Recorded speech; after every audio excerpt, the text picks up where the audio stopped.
Hey y'all, Edwin from Talking Through here.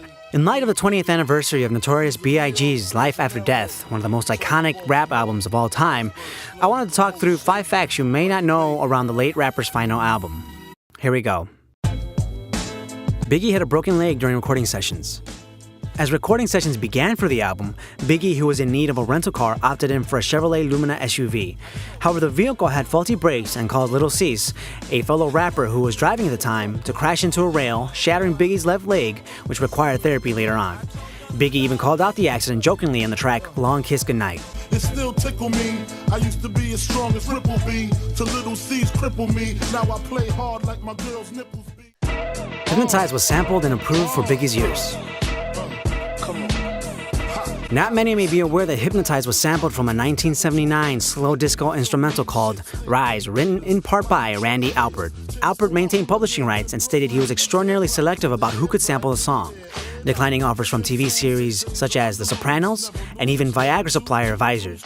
However, when Biggie and Sean Combs sent over a cassette sample of how they would use it, Alpert heard the cassette for 45 minutes straight and excitedly approved its use.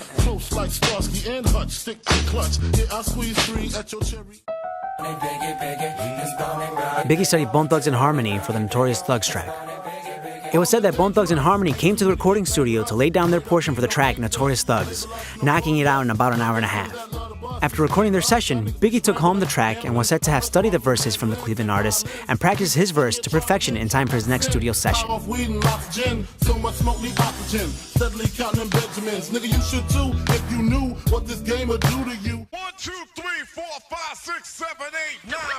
Life After Death cover art was almost more uplifting.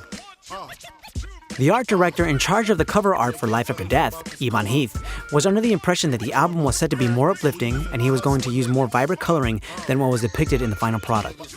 Sean Combs, however, guided the direction of the art to the point where Life After Death received a more ominous and dark feel. Heath would later on also provide the art for the memorial brochure for Biggie's funeral. I wrote me a manual, a step-by-step booklet for you to get your game on track. Biggie died 16 days before Life After Death was released. Upon its debut, the double disc album hit #1 on the Billboard 200 chart and sold 690,000 copies in its first week. In the year 2000, the album was certified diamond in sales, and since its release, it's received accolades as one of the most influential and best-performing rap albums of all time. So there you have it, 5 facts around Notorious B.I.G's iconic Life After Death. Thanks for watching. If you enjoyed it, please feel free to like it below as well as share it. I'll see you on the next one. I'm interrupted by a doorbell. 3:52.